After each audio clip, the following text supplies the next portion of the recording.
Good morning, world. Good evening, world also. So, Happy New Year, everyone. And this January 1st, 2024, we are starting this new, say, podcast, or say, lessons, or say, just sharing to you some experiences about real estate. So, my name is Araceli Cofield in the United States. I live here for the meantime, and I am Araceli Felices in the Philippines. I am a licensed real estate broker, and I was 10 years corporate real estate purchasing for 5 corporations in the Philippines, and we're also selling mega world condotels. But that's just to introduce, we own Felices Realty. And at the bottom, the link there, wherever in this screen, you will see our website. It will be posted, our phone numbers and contact details for later if you want to ask some more. Okay, our first episode today is just to give you this brief introduction. And for our first lesson, I would like to discuss to you a very personal experience of buying a property on deferred payments. Okay, when you say deferred payment, you did not get a loan from the bank or loan from Pag-ibig, but you just pay, on a short term, like 2, 3, 4 years, if you can arrange that with your developer. So there'll be no long-term payment, and you only pay for a short period of time, okay? Direct to the developer, without the need for any lending institution to give you the money to pay for the property to the developer. So this is our actual experience. We have acquired just a small property at Paragon Townhouse at Cabuco, 13 Martires City. The unit cost was in 2018 was 860,000. Okay, but right now the present value is 1.26 million pesos. I will discuss to you how it goes in your advantage, okay? So there was a reservation of 860. There was a reservation fee of 10,000, and the equity is 60. 860, 60. So we less 10,000 on the 60, and the 50,000 remaining equity we paid in 5 months at 10,000 each. So what's left is 800, which we paid every 3 months of 100,000 after 3 months, or maybe we paid after 6 months 100,000. So we have actually paid 360,000, and the remaining balance is 500,000. We made a request with the developer that, hey, we would like to pay it in 3 years' time. So we arrived at 16,000 per month, and we paid it religiously the next 3 years. So to sum it all, we were able to pay for the property in 5 years and 6 months without a mortgage or without bank financing. This case applies to people who are expecting, some kind of income like 100,000, and you don't worry about the next 3 years of paying 16,000, because it's just the same as paying a loan out of the bank or Pag-ibig. So it seems like the hard part is paying the 100,000. But if you're, as I said, actually expecting some money like that, you can go for a deferred payment, thinking in the long run, I don't want my title to be mortgage, and I don't want to undergo that process of applying for a loan, especially if you're tired of paperwork, okay? So, let me discuss to you the advantages or the benefits of paying short term. Well, paying 5 years is short term than paying 15, 20, 25 years, right? So, one of the benefits is you pay no interest payments and you don't have to worry about monthly payments. Number 3, you have capital appreciation, which is the present property value versus the purchase price. Let us say you have 860,000 in the bank, earning 0.5% interest per annum. That would give you 4,300 a year in interest.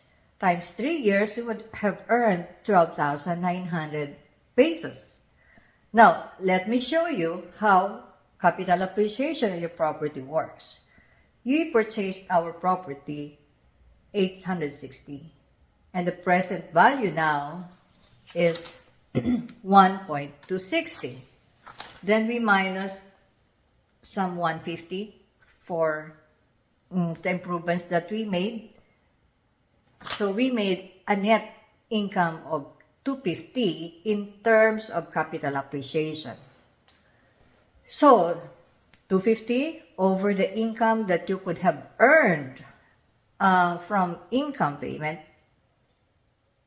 interest payment from the bank, 12,900, would give you a net income or property appreciation of 237,100.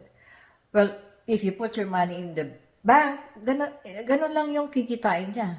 Pero here, it is in your appreciation of capital. Okay, so number 4 advantage is, of course, you will not have to worry about payments, so you will not miss any payments, and you will be free of penalty charges. So therefore, you will be no worry free. Wala kang iisipin kasi bayad na eh. You have fully paid it all. Okay. Now, let me discuss to you the disadvantages of paying short term also. Number 1, your funds will all be put in real estate investing. Pero, isipin mo that we have already planned for it. You wanted to really save the money that you're expecting income. Like in our case, 100,000, I want to save it forced.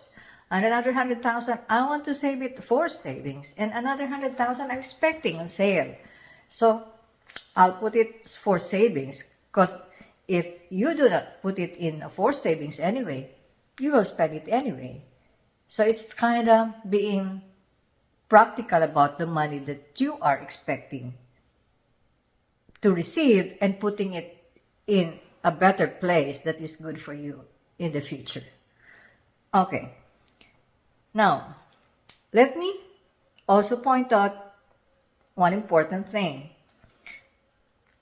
Isn't it that I told you that we spent 150,000 to improve the unit, because when we purchased it at 860,000, is bare. We have to put ceilings, we have to put the tiles, so we spent 150,000. But after spending that, the property is already ready for rent. So immediately, after it was improved, there is already a waiting renter, and it is now being rented at 7,500 per month. Now, how do we go about liquidating my 860,000 investment on the property? 860,000 over 7,500 per month is 114 months. Over 12 months is 9.5 years. What does it mean? It means to say that if you are religiously putting back in your, bank account, the 757575, kasi kanina sinabi natin na, what if meron kang 860 sa bangko, diba? So, ibinabalik mo lang. You're just putting the money that you borrowed from yourself. You put it back to you. After 9.5 years, it will go back to you. What happens? Oh, let's put a funny maintenance. Okay, put 1.5 years for maintenance, say 11 years. You liquidate the property. But then, after 11 years, you have put back 860,000 in your bank account. And then your property, which is already yours and which is worth 1.26 million pesos, is continuously earning rental income. So, there are many ways how to present your concepts like this. But to me, it's simple. You have money in the bank, put it where it will earn a little more than the interest it's earning. And then after you put it back to your bank account, your property that you invested into is still giving you rental income. So it works like good for people who are retiring, and you already have 1 million, for example, in your bank. This is an idea that you can do. Okay, I hope that you learn from this, and I am posting after some of the pictures of the property I'm saying, and the address for the property, and it is being rented, and the renter pays religiously. So business is good, and we are thankful that we were able to learn investing ideas like this. So I'll see you in the next episode, and I hope this first episode of us, alam nyo, nalibang ako sa Facebook the last 2023. Ang dami kong story ang ginawa. I made so much stories. I made a lot of community stories, personal stories, and I'm supposed to start this long before, but right 2024, I will do this, and kumita naman ako ng konti sa professional mode ng Facebook. But, yeah, sabi ng son ko, Mama, you're not doing the real estate business anymore. So I said, let me go back. Okay, so I'm here, and I hope that you will learn from this experience, and I will discuss to you some other properties that we have na is also earning rental income. So again, this is Araceli Cofield from Alabama, United States. I am Araceli Felices in the Philippines. We own Felices Realty Estate Management, and our pages, our website is there. And call us anytime, but you have to wait for us to reply because the time is, around the clock. So I'll see you again, and thank you so much, and God bless us. Bye.